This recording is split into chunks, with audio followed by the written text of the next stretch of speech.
Bonjour, chers téléspectateurs. Bonjour, chers internautes. Pour aujourd'hui, je me présente devant vous pour échanger avec votre bienveillance avec vous donc par rapport à un thème crucial, par rapport à un thème capital, s'agissant de la République démocratique du Congo. Parce que vous savez, mieux que moi, pas plus tard qu'hier, la République démocratique du Congo a célébré la fête ou la journée nationale de l'enseignement ou de l'éducation nationale. À propos, le thème sur lequel porte notre échange s'intitule comme suit, ou est articulé comme suit. Pour une éducation scolaire au service du développement de la République démocratique du Congo.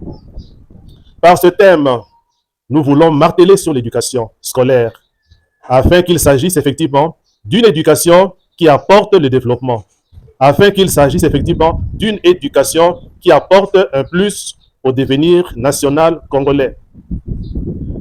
Le Congo, la RD Congo, vous la connaissez mieux que nous, elle n'est plus à présenter. Il s'agit d'un pays potentiellement riche. Il s'agit d'un paradis terrestre sur le plan naturel. Généralement, pour le démontrer, on fait état de 3 facteurs. Le premier, c'est la dotation en potentialité naturelle. Là, on voit ces minéraux, là, on voit ces parcs, là, on voit ces beaux paysages, des paysages touristiques. Là, on voit son hydrographie, on voit également sa faune, même sa flore. C'est ça, la RD Congo, un pays béni par Dieu, un pays qui jouit de la grâce de Dieu par rapport à ses potentialités naturelles et autres. En dehors de cela, notre pays, la RD Congo, est aussi bien placé sur le globe. Il occupe une position stratégique, une position qui est enviée de plusieurs de par le monde. C'est la raison pour laquelle France Fanon, voyant cela, avait dit autrefois ou à l'époque que la RD Congo était située au cœur de l'Afrique qui ressemblait à un revolver et dont la gâchette se retrouverait chez elle. Le troisième facteur, c'est son immensité. Notre pays, la RD Congo, est grand. Elle est grande. Ces dimensions, vous les connaissez. Il s'agit d'un continent dans un continent. Il s'agit pratiquement d'un sous-continent. Qu'est-ce qui se passe? Malgré les 3 facteurs, malgré les 3 atouts, nous constatons que, et tout le monde le constate, le pays a du mal à pouvoir se développer comme cela se devait. On a beau citer comme cause la traite négrière qui avait sévi sur le lieu. On a beau citer la défunte colonisation qui a fait que le pays ne se développe pas. On a beau citer le néocolonialisme. On a beau citer l'agression rwandaise soutenue par des multinationales et autres.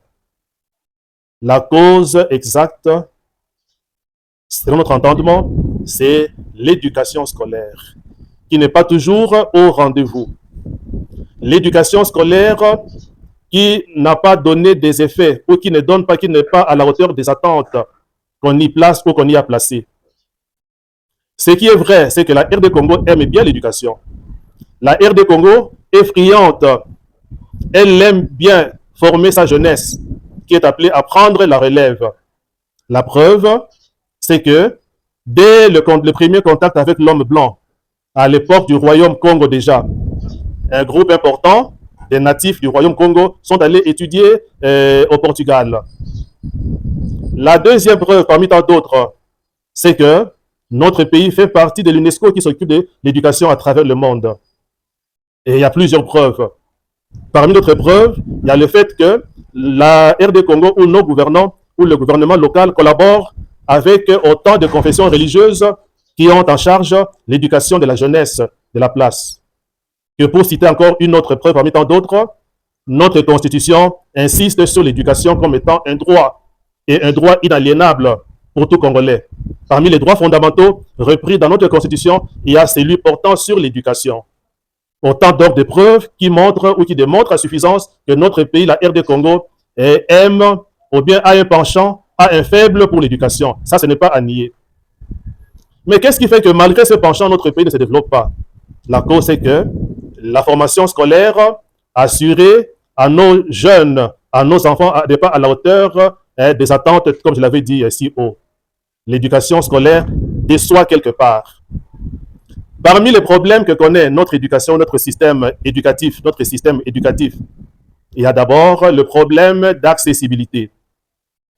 Tous les enfants congolais n'ont pas accès aisé à l'école.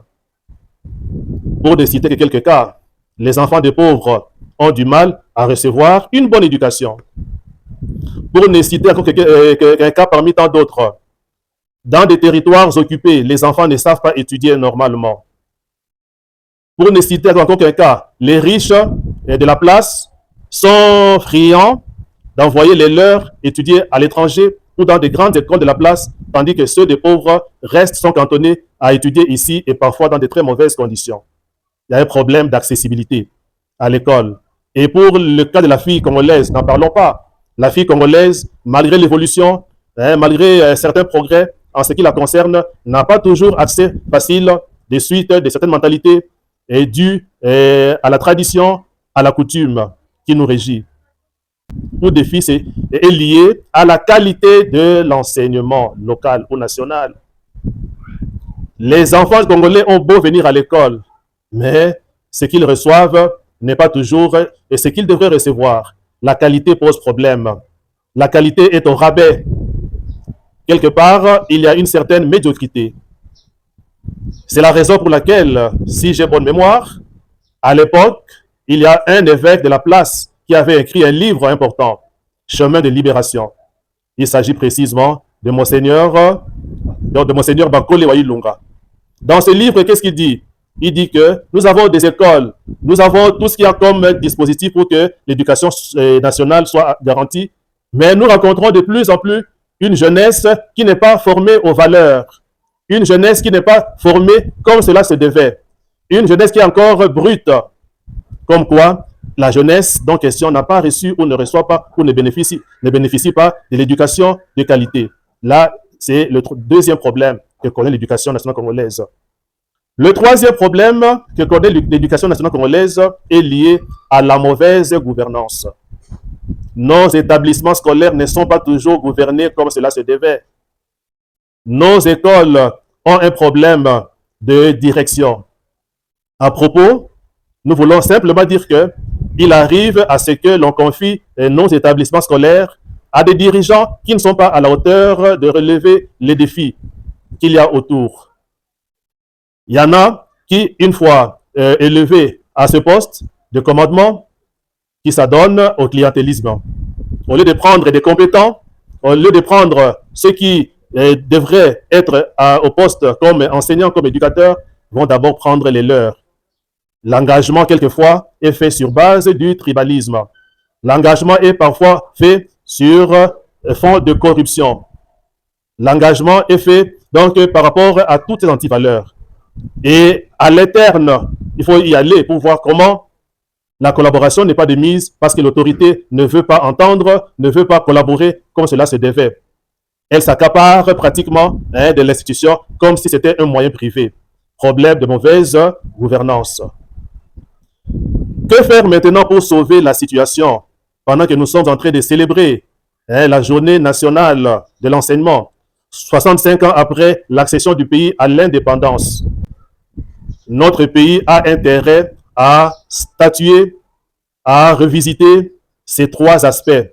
L'accès à l'éducation scolaire, par exemple, en aidant les enfants des pauvres à pouvoir bénéficier aussi de la même éducation dont jouissent les enfants des riches.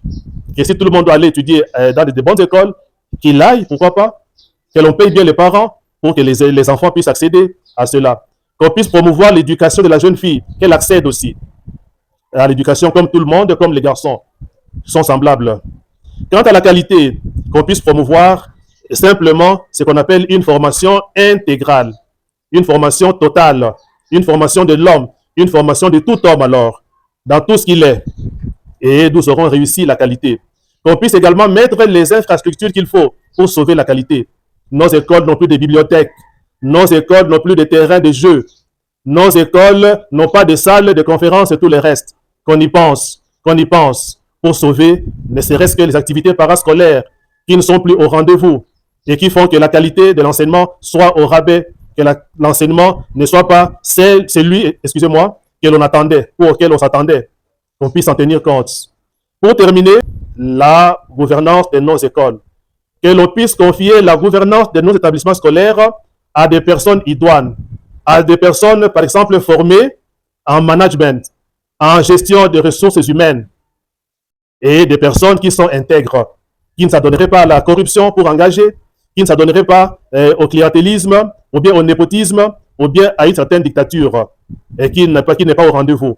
Qu'on puisse tenir compte de tout cela. Et c'est le moment, pendant que nous sommes en train de cheminer vers la célébration des 65 ans, comment dire, l'accession du pays à l'indépendance ou à la souveraineté internationale. C'est le moment. C'est le moment. L'éducation, disait un grand auteur, Caton l'Ancien, l'éducation est le deuxième droit après le manger. L'éducation est le deuxième droit fondamental après la nourriture. Comme pour dire que, après avoir mangé, l'homme qui doit travailler pour le pays, l'homme qui doit développer la nation, doit passer par l'école. Et que si on néglige ce droit, alors le pays perd le nord. Le pays fera un compte à rebours. Le pays marchera à reculons. Qu'on y pense. Pour une éducation scolaire qui préside au développement de la RD Congo, qu'on se penche aux trois problèmes. Le problème d'accessibilité, le problème de la qualité et le problème de la bonne gouvernance. Voilà tout. Pour le reste, bonne fête et à suivre. Merci.